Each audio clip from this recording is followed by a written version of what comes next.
Hi there, Beech class. This learning video is all about how to bridge through 10 to solve addition problems. Here are some of the skills that you'll need to be able to do before you can be really successful and fluent in this skill. First of all, you need to make sure you really know your number bonds to 10.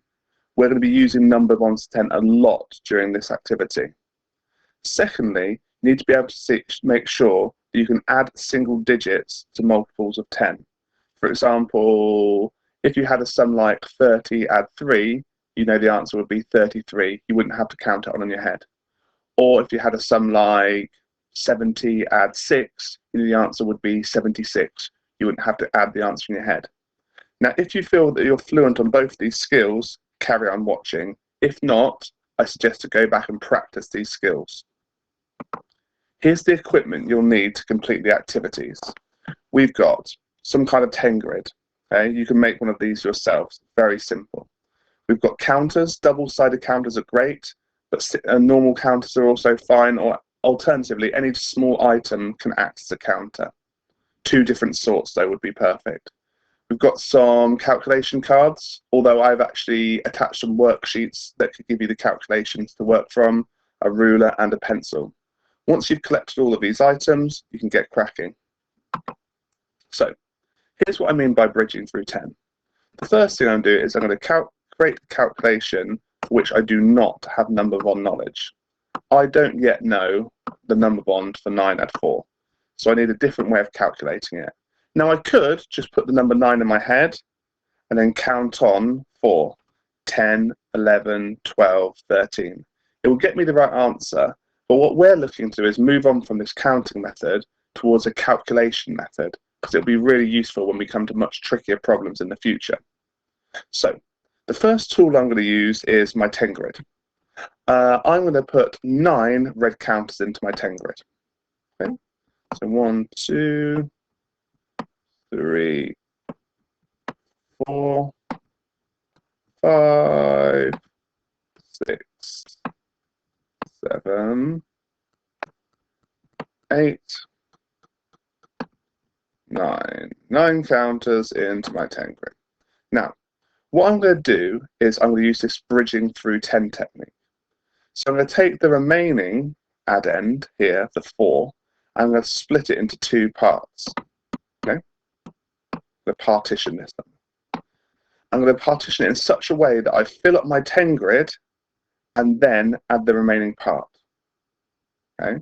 So what I need to do is I get my 4 blue counters, 1, 2, 3, 4, and think about how I could partition these in order to fill up the 10 grid and then add what remains. So I took that number 4 and I partitioned it into a 1, that's this part here, and a 3, that's this part here. Okay? Because then it's really, really easy, once I know this is a full 10 grid, to add a 10 and a 3. A 10 and a 3 makes 13. Okay.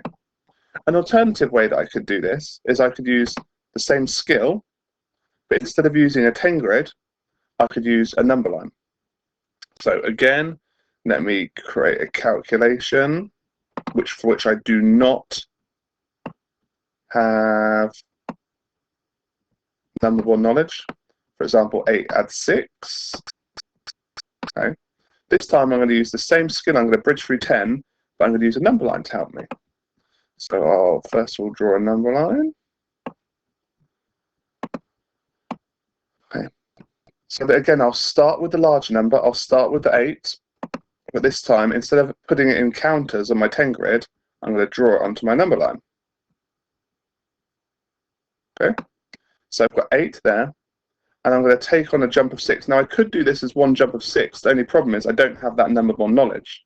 So what I'm going to have to do is I'm going to bridge through 10. I'm going to work out what I need to jump to get to 10. And then I'll jump on from there to get my answer. Okay. So firstly I'm thinking is, well, what do I need to add to 8 to get up to 10? Okay, that's the bridging through 10 part. So I know that to get from 8 up to 10, I need to add on 2. That's why having number bond knowledge is so important. Okay. Now the next part is, well, 2 and something makes 6. I've split 6 into a 2 and a, again, that's where my number bond knowledge is really important. So I know once I've jumped on my 2, I need to jump on 4. And because I've got really good understanding of place value, that becomes easy peasy. 10 add 4 equals 40. Okay. So the first time round, I used my 10 grid and counters as a really good method. Second time round, I used my number line. Both really good methods. You could use both of them, you could use neither of them. For the last one, let's just do one example where I use them both in parallel. So again, I'll create a calculation for which I do not have number one knowledge. Let's say 8 add 4. Already done that one. Let me just check. No, not. 8 add 4. So first of all, I'll put 8 counters on my 10 grid. 3, 4, 5, 6, 7, 8. And because for this one I'm working in parallel, I'll get my number line out and I'll put 8 onto my number line. Oh dear, there we go. Okay. So my first job is, if I'm going to bridge to 10, I need to think, well, I know I've got these 4 counters here. 1, 3, 4. But how many of them do I need to add in here to bridge to 10? Okay, I'm thinking about taking this 4 digit and partitioning it into 2 parts. One part to fill the 10 grid, and then the other part to see what's left. So I could fill my 10 grid with a 2. And there'll still be 2 remaining. Okay, so I've partitioned that into a 2 and a 2. Okay, and I went from 8, I jumped onto 10, I bridged to 10 by adding a 2, and I get to my final answer, the sum of my calculation, by adding on a number 2. Another 2, sorry. So 10 add 2 will equal 12. Okay.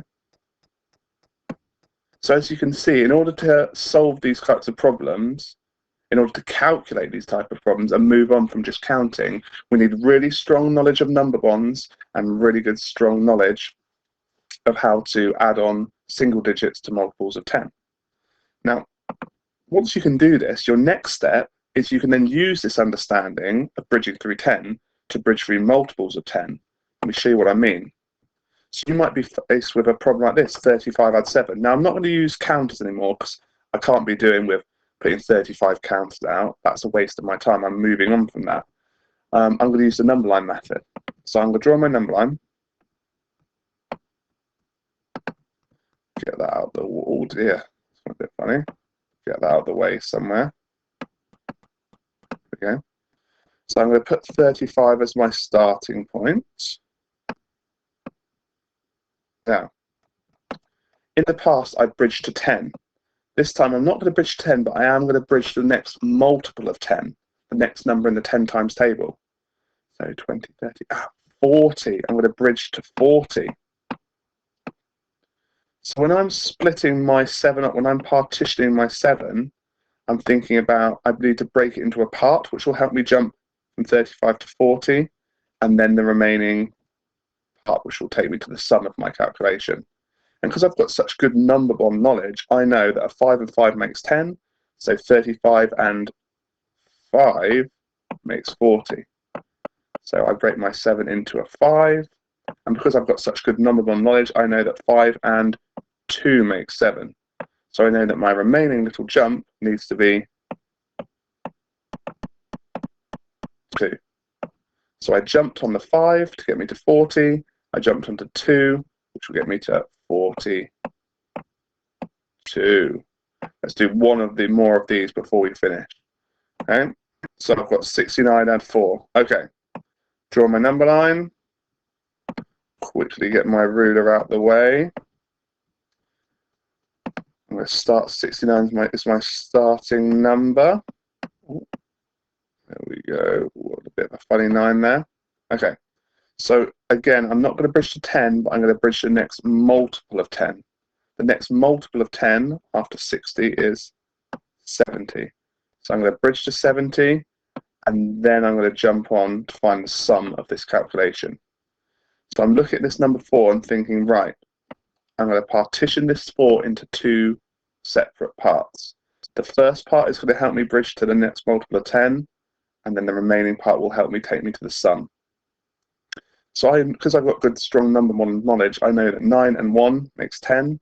So 69 add 1 makes 70. So 4 is split up into a 1 and a, because I've got my number 1 knowledge, I know 4 could be split into a 1 and a 3. Perfect. So I've jumped onto 1 to get to 70. I just need to jump on the 3. Take me to 73. Okay. So it's that simple. Once you've mastered the skill of bridging through 10, you can then have a go at the more challenging questions and bridge through a multiple of 10. Okay? And you can practice this skill on the worksheets provided. Good luck!